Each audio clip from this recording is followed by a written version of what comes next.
Hello and welcome to All 24 News nightly news program, streaming to you live from the capital Algiers. I'm your host Islam Sid, and up next are the top stories.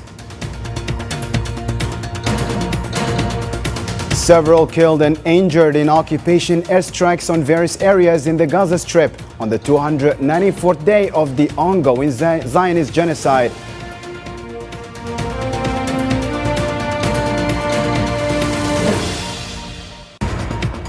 Algeria urges immediate action during a UN Security Council session to stop the use of famine as a weapon in Gaza Strip.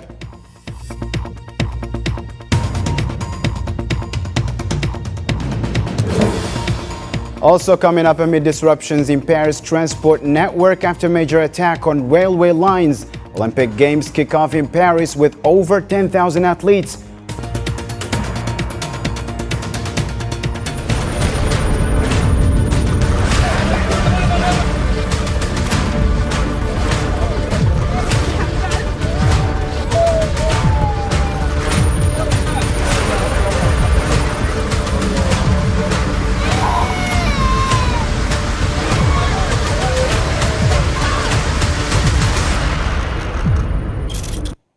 Hello and welcome to the details. Several Palestinians were killed and others injured in a Zionist airstrikes across Gaza on Friday. One person was killed and 3 were injured when a drone airstrike hit a bicycle near Abu Hasira Street in Gaza City.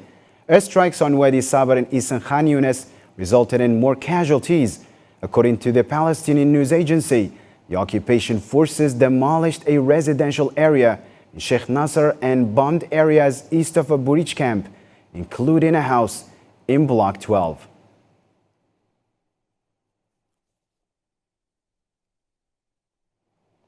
The Zionist army announced Friday that one of its soldiers was killed in clashes in Gaza, according to the Palestinian news agency. A soldier died in Rafah when an anti-tank missile hit a D9 bulldozer.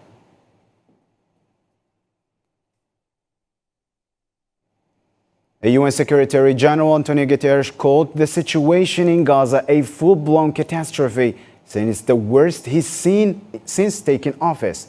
In a New York press conference, he highlighted the chaos of the military campaign and the inadequate level of aid. The humanitarian situation in Gaza is a total disaster. And it is a total disaster because it's the combination of 2 things. First, a military campaign that has have the highest level of killing and destruction that I remember in any other military campaign since I am Secretary General anywhere in the world. And the military campaign that has a certain chaotic nature. Anytime people were told to move to somewhere else, and people were moving from place to place in search of a safety that doesn't exist in any place. Algeria has appealed to the international community for urgent intervention to prevent Palestinians in Gaza from facing starvation due to the war of starvation and genocide by the Zionist occupation. During a UN Security Council session focused on Gaza's humanitarian situation, called by Algeria, China and Russia, Algeria's permanent representative to the United Nations, Ammar bin Jama', highlighted that 96% of Palestinian children and women in Gaza are facing the risk of food insecurity. He emphasized the need for immediate action to halt this ongoing tragedy, which is unfolding daily before the eyes of the world. The images of Palestinian children queuing to get something to eat or eating 3 leaves should question our humanity and push us to act. The world watches. History judges. Let our voices thunder and that our deed resound. No one more day shall pass with starvation used as a tool of war in Gaza.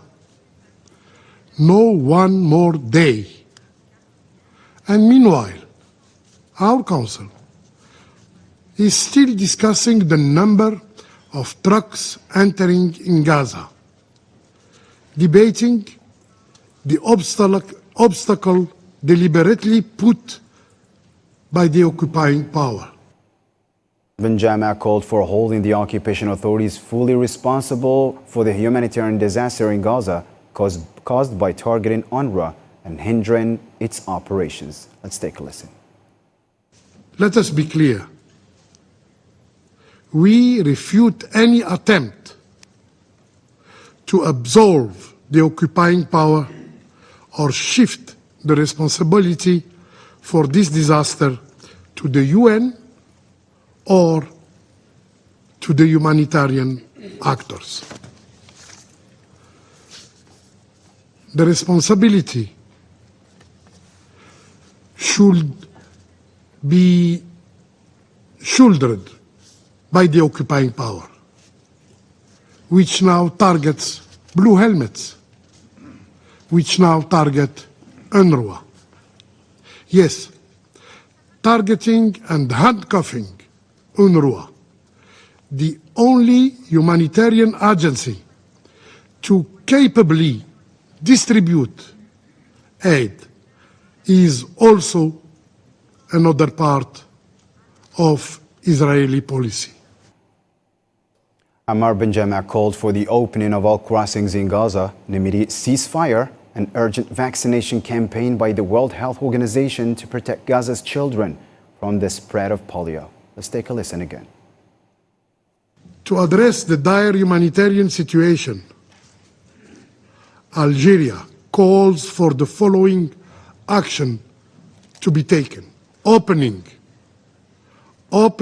all crossing borders, including Rafah, implementing Resolution 2720 by deploying monitors in Rafah to ensure the smooth access of humanitarian aid, enabling UNRWA and other humanitarian actors to distribute humanitarian aid throughout the Gaza Strip, launching a massive vaccination campaign by WHO to prevent the spread of polio among children. Ceasefire. Yes, without a ceasefire, all the above measures will be useless. For its part, the Palestinian UN representative Riyad Mansour stated that the Zionist Prime Minister's speech to the US Congress was one of a war, not peace. He urged not to ignore the advisory opinion of the International Court of Justice regarding the occupation. In a parallel world, Netanyahu stood before the US Congress and claimed Israel was not killing or starving Palestinians. Against all evidence, all logic, and any hint of human decency, his speech was the speech of a warmonger dedicated to the humanization of Palestinians and the denial of their rights. A speech of war, a speech of a person who is against peace. He said this was a clash between civilization and barbarism, as he was conducting barbaric attacks against a civilian population. Meanwhile, UNRWA Deputy Commissioner General stated that the suffering in Gaza is escalating, noting the impossibility of delivering aid due to military operations and restrictions on movement and communication imposed by the occupation. In Gaza, the blatant disregard for international humanitarian law is now commonplace. Women, children, journalists, humanitarian workers, all continue to pay a tragically high price. UNRWA is no exception. 199 colleagues have now been killed, the vast majority with their families. Nearly 2/3 of the agency's premises, some 190 buildings, have been hit, some twice. Many of our schools are demolished and can no longer be used as schools. In the past 2 weeks alone, 8 UNRWA schools, all serving as shelters for displaced people, have been struck. Our headquarters offices in Gaza are destroyed beyond recognition. The Arab group at the UN Security Council warned that the occupation is using famine as a weapon and leveraging humanitarian aid, worsening Gaza's crisis. They called for accurate reporting on aid trucks and urged the international community to pressure for a ceasefire and counter disinformation against UNRWA.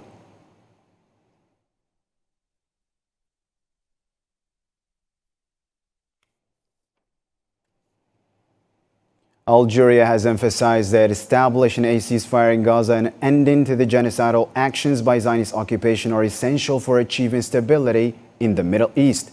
Nassim Gawawi, Algeria's deputy permanent representative to the United Nations, highlighted during a Security Council session on the Middle East that the Palestinian people endure daily catastrophes under severe occupation, underscoring the urgency of prioritizing the cessation of the genocide in the Strip. The need for a ceasefire in Gaza has never been more urgent. A ceasefire in Gaza remains the key to stability in the Middle East. The Palestinian people face a daily humanitarian catastrophe under cruel occupation. The dire situation requires special attention by the Security Council. There is an urgent need to call for a meeting to debate the humanitarian situation in Gaza. Algeria believes the immediate priority is to halt the genocide in Gaza and ultimately end the occupation of Arab lands. We must impose peace now. This is the only path to peace and stability in the Middle East. EU Foreign Policy Chief Joseph Borrell called for an immediate ceasefire and humanitarian aid access to Gaza. In a post on X platform during an EU-Asian meeting in Laos, Borrell highlighted Asia's strong condemnation of the situation and stressed the importance of supporting a two-state solution for lasting peace.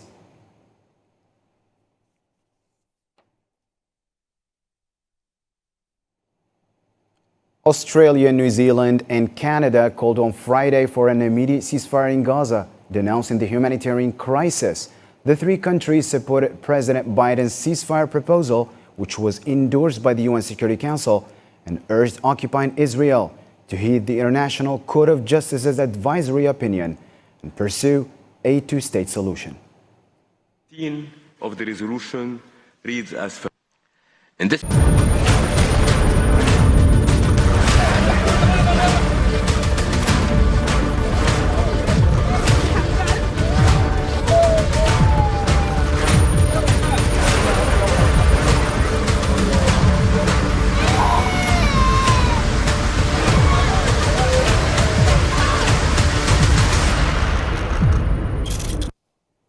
France's recognition of Morocco's autonomy plan for Western Sahara region has faced criticism for contradicting the UN solution and potentially worsening the situation as Sahrawis seek self-determination and independence. More details with Hussein Berkan.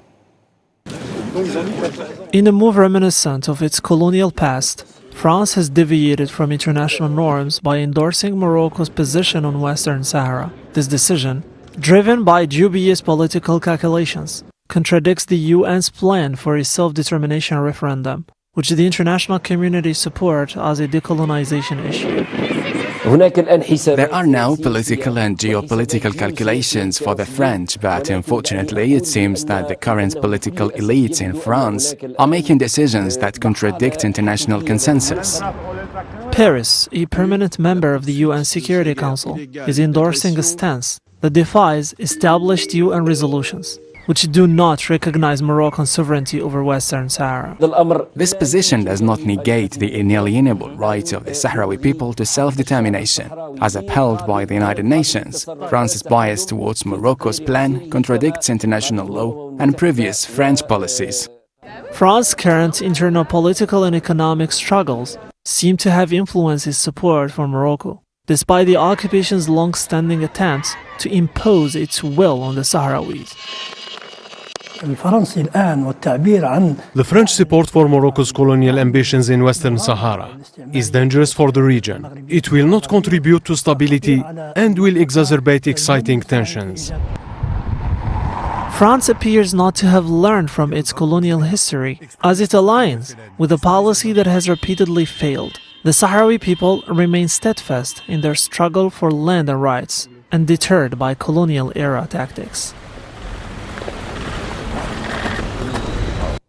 The Polisario Front stated that France's recognition of the autonomy plan for Western Sahara region was not surprising given recent developments and its clear bias.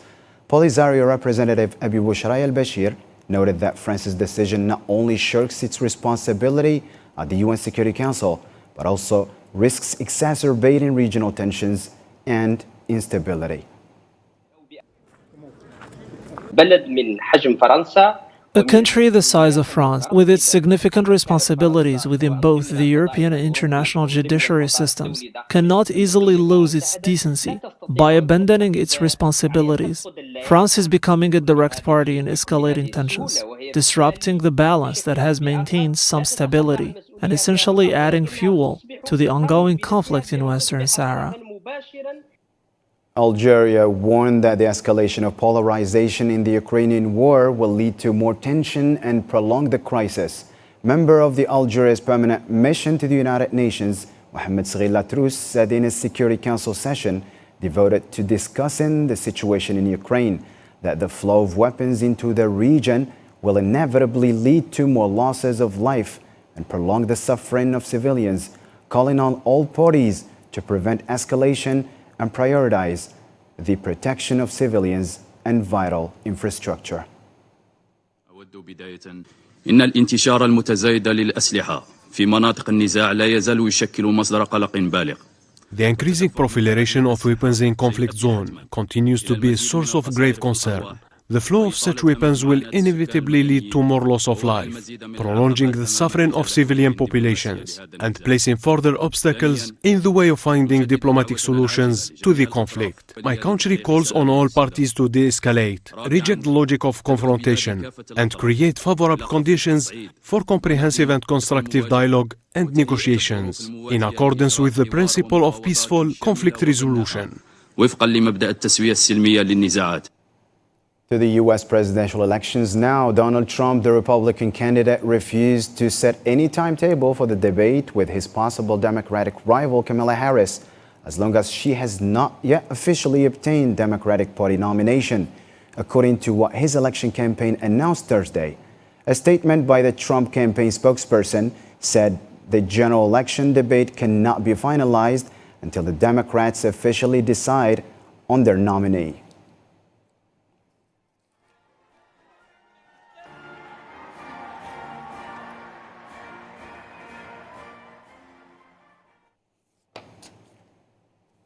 Vice President Kamala Harris warns Netanyahu that she will not ignore the suffering of civilians in Gaza, stressing the urgent need for an immediate ceasefire. Meanwhile, dozens of protesters gathered outside the White House on Thursday, condemning Netanyahu's visit to Washington and calling for his arrest. Nabil Khazini reports. We choose freedom. A fast campaign video focused on freedom as a slogan. And as she made her debut on the world stage since her rapid ascension as the most likely Democratic nominee for president, Kamala Harris struck a stronger tone on the suffering of Palestinians and made it crystal clear to the occupation prime minister that the genocidal war on Gaza must stop immediately. What has happened in Gaza over the past 9 months is devastating. The images of dead children and desperate, hungry people fleeing for safety, sometimes displaced for the second, third, or fourth time. We cannot look away in the face of these tragedies. We cannot allow ourselves to become numb to the suffering, and I will not be silent. Her remarks might suggest a shift in the White House tone on the occupation authority and its war on Gaza. Some say Harris tries to thread the needle on Gaza after meeting with Netanyahu, but this in particular, his visit to the United States, was placed under the political spotlight in the US.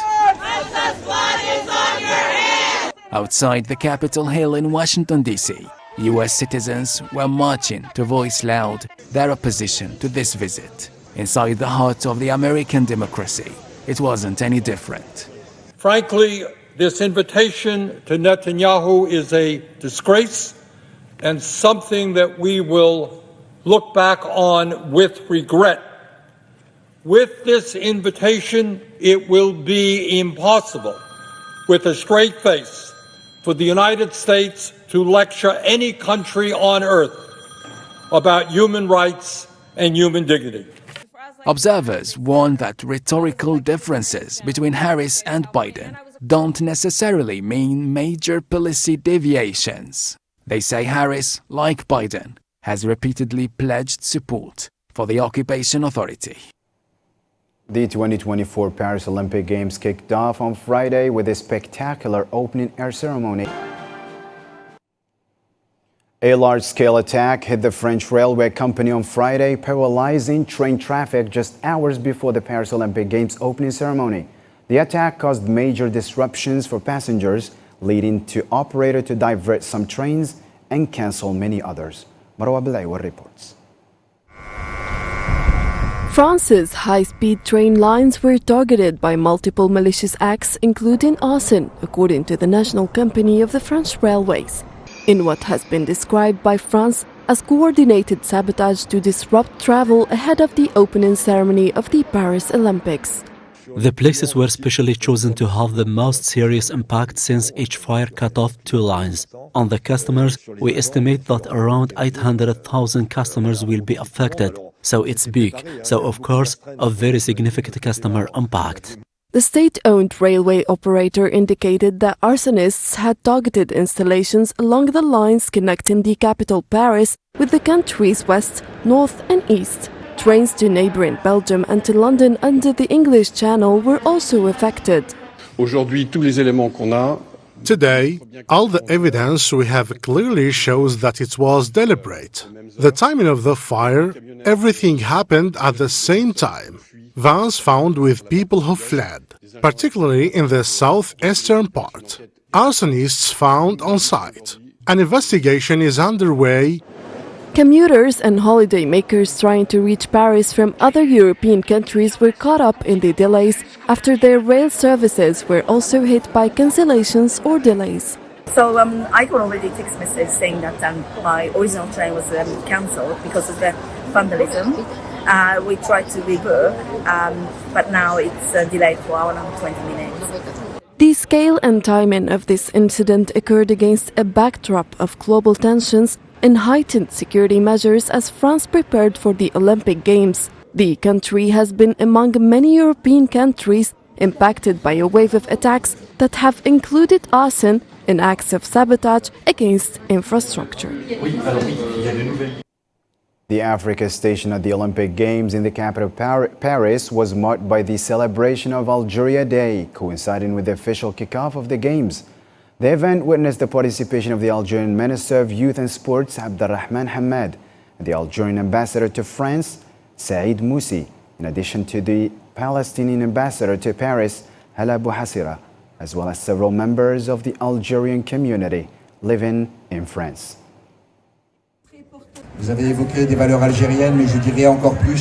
You have evoked Algerian values, but I would go beyond and say that they are Africa's values. They are the values of our continent, which has suffered a lot, but today, thanks to its youth, it is catching up a delay that was imposed on it. I would like to wish you the best for what will come next, the success of this station. Algeria is being honored today, and allow me to greet, in particular, my fellow countrymen who are here. Thank you.